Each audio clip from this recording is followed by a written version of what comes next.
With that, Eric Mangini joins us, Jets, Browns head coach, Fox Sports analyst. You're not old enough. I'm older than you.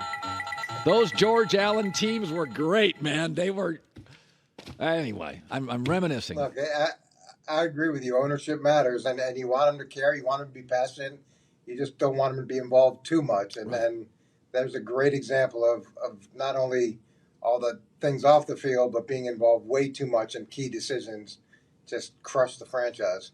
So listen, I'm not jumping in on the current narrative, which is running backs, nobody likes them, nobody pays them.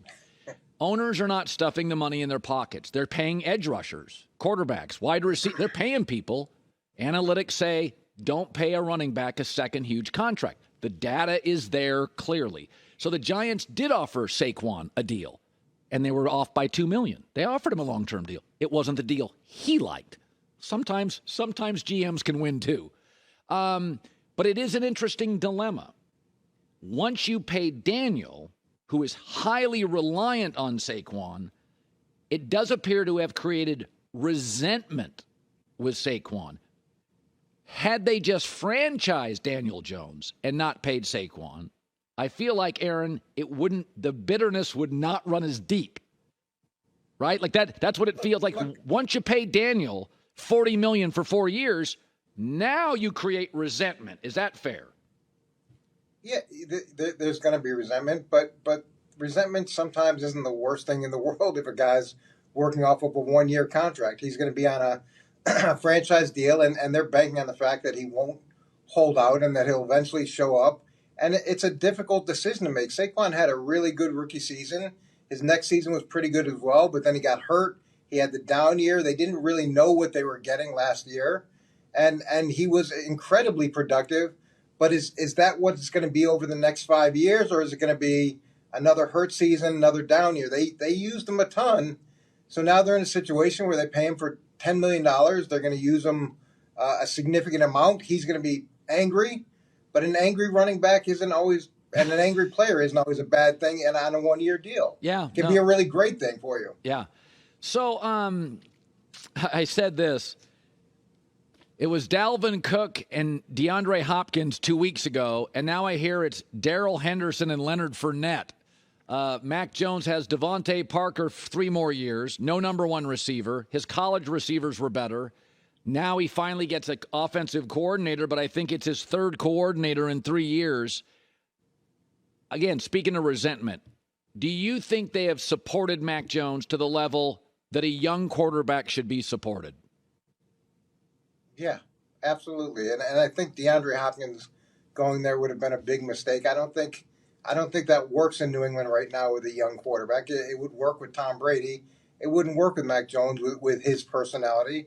And Mac Jones understood what he was getting into, or maybe he didn't really understand what he was getting into New England, and he didn't understand how lucky he was to go to New England. He entered into a great situation that played to his strengths. He had Josh McDaniels. He had Mick Lombardi. He had a great system around him. And I often have felt that Mac Jones didn't appreciate what he had. And then last year, they tried something different. It didn't work out. He went outside the building, outside the family. You don't do that. And now he's in the situation that he's in where he's going to have to prove that he can be the guy. And I look, it's not an easy place to play, especially taking over for a legend. But there's a lot of good things about playing there for Mac Jones and his skill set. But value shopping work with Tom. Now, he did get tired of it at the end when he's screaming, somebody get open. But is it an argument that value shopping doesn't work with Mac? He's not a GOAT. You can't value shop with him. He needs players.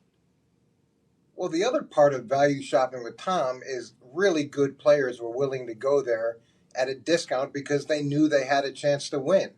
And so guys would take some lesser deals to go play with Tom, and Tom took lesser deals. Now you can't pay everybody, and you can't have spending sprees every single year. New England spent a lot of money a couple of years ago on free agents, and that path didn't really work out for him. It's not really what's been successful for him. It's going to be interesting to see, is Mac Jones the guy we saw as a rookie, or is he the guy that we saw last year? And now that he's got an established offensive coordinator, the excuses that were there last season, those are gone. And he's got to prove that he doesn't have to be Tom Brady, but he's got to be a lot better than he was. So, couple of weeks away from the Jet preseason. There's a lot of combustible things here, and there's a feeling that there is a lot of big expectations. I think 9-10 wins feels about right. That's what Vegas think. I think most people I talk to outside of J-Mac think 9 and 10 is reasonable.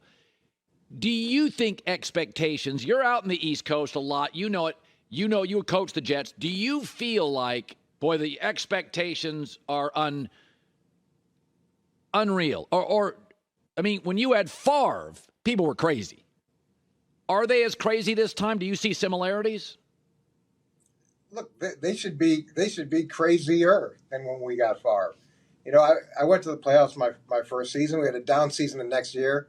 We get Favre and have a lot of success early, and he gets hurt. We struggled on the stretch, and I got let go at 9-7, and now they get Aaron Rodgers. They get him in the offseason. We got Brett during preseason. He showed up at the Browns preseason game.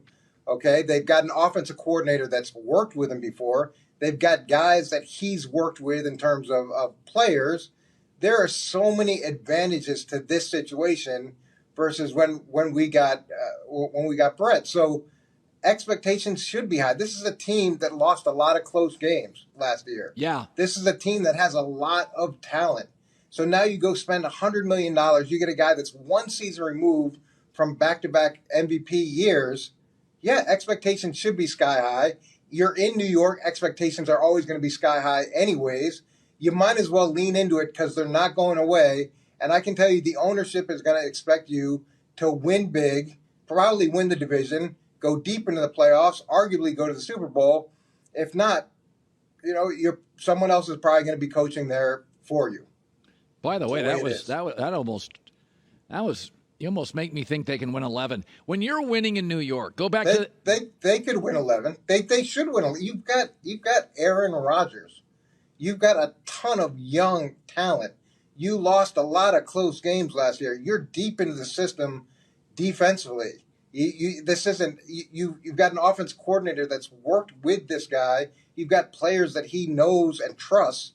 Yeah, expectations should be high. You've got a down New England. You've got an uncertain Miami Dolphins with whether or not Tua can be healthy. And Buffalo, you know, who knows where they're going to go in terms of quarterback play. Is it going to be elite or is he going to take a step back? Yeah, expectations should be sky high. Oh, man, you hear that, J-Mac? If you get off that Twitter app and pay attention to the show, you'd really... Well, I was looking for some ammo to fight back to an earlier argument we had about the Patriots. But thanks, Jay, for being on Twitter while I'm on. I appreciate it. really riveting TV. I got you locked in. So parts of Jerry Jones I like, but there's a precedent. He paid a linebacker 2 years early. He paid a running back 2 years early. Now, apparently, Trayvon Diggs is like, where's mine? And I'm like, what, Jerry? That's why you can't be a de facto GM. There's got to be separation. Stan Kroenke, separation. Robert Kraft outside of Brady, separation. Where do you land on Jerry now that Trayvon Diggs apparently telling Des Bryant, and it could have just been guy talk, you know, who knows what exactly it is. But most players don't think they're being compensated at the level they should be. But where do you land on Jerry Jones? Do you like that he loves football? What's your issue with him? What do you like about him? Well, first of all, almost every player on a team feels like they're underpaid. And if the team has had any success, then the amount of guys that feel like they're not well enough compensated is exponentially higher. Look, Jerry's owned the team, and he's leaned into being the GM. He's worked at being the GM. He just doesn't meddle without actually putting in work to try to get it right. So I respect that about him. And he's been very clear as to where final decisions are made and who controls the operation. The struggle is that when a team underachieves and the owner is the GM, the problem is always going to be the coach. And at some point, you got to take a step back, and hopefully he's got some people around him that will tell him the truth and tell him where some of his blind spots are. Although when you look at it over time, what's it been? 12 appearances in the last 27 seasons in the postseason? Yeah. And no trips to the NFC Championship game? That's not great. No. I mean, listen, Bill Parcells and Jimmy Johnson are great coaches, and they basically bailed. It's not great. Yeah. And those were times where he took it. Well, Jimmy, he inherited, but with Bill, that was a time where he took a step back and he put power into somebody else, and they had a lot of success while Bill was there. Yeah. By the way, when you were when they were calling you man genius in New York, everybody has their moment in New York, you sports guys. What is it like when you're really rolling in New York? I mean, if you walked into some great Italian restaurant, what is it like to be winning in New York? It's great. It's fantastic to be winning in New York. When you're winning in New York, you get to do cameos on The Sopranos, and you get to do segments on Sesame Street, and you get into every restaurant. And then when you're losing in New York, you walk down the street, and I remember walking down the street with Jake. He was little at the time, and some truck driver, this was actually Tuesday after a game, truck driver pulls up next to us and goes, "Hey, Mangini, what was that pile of beep you put on the field Sunday? You suck." And Jake's like, "Dad, why is that man yelling at you?" And that's the reality of it. When it's good, it's really good. And when it's bad, you might want to make less dinner reservations. They're going to tell you how they feel. That's why I didn't get it in coaching. Every time I go for a steak in Manhattan Beach, I'm treated well. Yeah, they love you. They love you no matter what. I may have a bad day on radio. I'm not losing games. Eric, great seeing you again. All right, have some nice time off, Colin. We'll talk to you soon. New York is very funny because the city's crazy. So I lived equidistant New York and Boston. I much preferred New York. It's much more juice. Here's where I defend New York. When you're in New York and it's the fall or it's the summer, let's say because in the summer a lot of people leave. It's the fall. It's crisp. It's 74 degrees. It's a Saturday night in New York. It's just unbelievable. And everybody's so alive. And New Yorkers read a lot. They watch TV. They've all got an opinion. They're very, sports radio's big. They got 6 newspapers. They're very aware of the story. Knicks fans can be a bit delusional, but they know the roster. They know the players. They know the coach.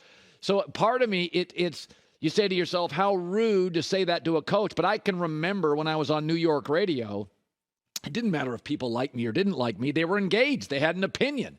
They remembered what I said yesterday. That's one of the great and New York's the city where, like a lot of cities like Atlanta or Houston, you don't walk around that much. New York's like the classic great American. Chicago's got this.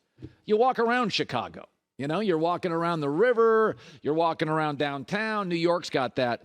When to be good. Now, New York has not been great in sports, it feels like forever. It's been an incredible drought. But I can imagine being a football coach, Robert Selah gets them to the playoffs, or Aaron Rodgers. It'd be nothing better to be that guy in New York. Hi, everybody. Thanks for watching. Subscribe here to get the latest from the show. Also, be sure to check out more of the best clips from The Herd or go watch a few segments from other shows on FS1.